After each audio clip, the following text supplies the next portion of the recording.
চট্টগ্রাম প্রকৌশল ও প্রযুক্তি বিশ্ববিদ্যালয়ে গাড়ি পোড়ানোর প্রতিবাদ সহ ৪ দফা দাবিতে ৪৮ ঘণ্টার ধর্মঘট পালন করছে বৃহত্তর চট্টগ্রাম গণপরিবহন মালিক শ্রমিক ঐক্য পরিষদ।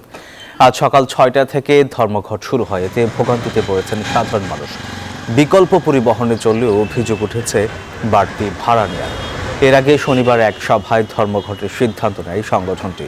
সোমবার চট্টগ্রাম কাপ্তাই সড়কে বাসের ধাক্কায় চুয়েটের ২ ছাত্রের মৃত্যুর ঘটনায় গাড়ি ভাঙচুর করে বিক্ষুব্ধ শিক্ষার্থীরা।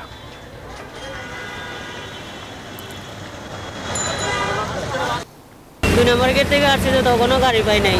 গাড়ি পাচ্ছি না। এখানে যেগুলো নির্দিষ্ট লাইনের গাড়ি ১০ নম্বর বা এগুলো নির্দিষ্ট লাইনে যায় না। এরা শেষ মতো রাস্তার মতো যাওয়ার কথা বা কালুঘাট যাওয়ার কথা, এরা যায় না। অনেকক্ষণ দাঁড়িয়ে আছি, ৮ ঘন্টা হয়ে গেছে দাঁড়িয়ে আছি, এখনো গাড়ি পাই নাই। আমরা 10টা আমরা বাজার ফ্যাক্টরিতে চলে যেতাম, এখন আমাদের ২০ টাকা লাগতেছে। ডমেক্স টয়লেট রাখে ফ্রেশ ১০০ ফ্ল্যাশ পর্যন্ত, তাই ব্যবহার করুন ডমেক্স ফ্রেশ গার্ড।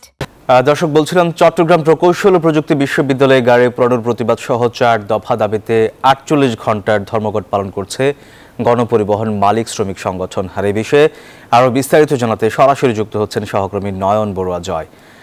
জয়, ধর্মঘট পরিস্থিতিতে মানুষের ভোগান্তি কেমন দেখছেন, তারা কি বলছেন?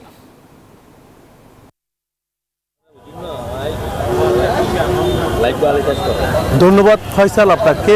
সকাল ৬টা থেকে ধর্মঘট শুরু হয়েছে ৪৮ ঘন্টার। তবে আমরা যেখানে আছি দেখতে পাচ্ছেন যাত্রীদের দুর্ভোগ যেমনটা দেখছি, তেমনিভাবে বেলা বাড়ার সাথে সাথে গণপরিবহনের সংখ্যাও কিছুটা বাড়তে শুরু করেছে। তবে বাড়তি ভাড়া দিয়েই সবার যেতে হচ্ছে বলে আমাদেরকে জানিয়েছেন।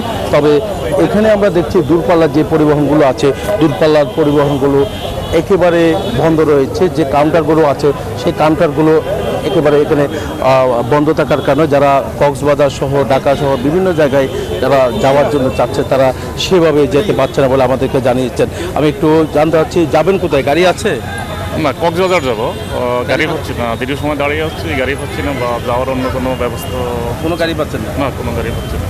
এখানে কাউন্টারের সামনে অনেক যাত্রী অপেক্ষা করছে। কেউ কক্সবাজার যাবে, কেউ ঢাকায় যাবে, কেউ বিভিন্ন জায়গায় যাবে। তারা কিন্তু এখন আমরা দেখছি অপেক্ষা করছে, কিন্তু গাড়ি পাচ্ছে না।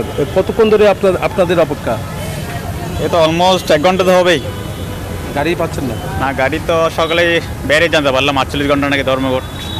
কী করার, দেশে রুলস অ্যান্ড রেগুলেশন না থাকলে যা হয় আর কি। কতক্ষণ ধরে অপেক্ষা করছেন? ১ ঘন্টা ১.৫ ঘন্টা। গাড়ি নেই। এখানে যারা ধর্মঘট ডাক দিয়েছেন তাদেরও অবস্থান আমরা দেখছি, সড়কের বিভিন্ন জায়গায় তাদের অবস্থান।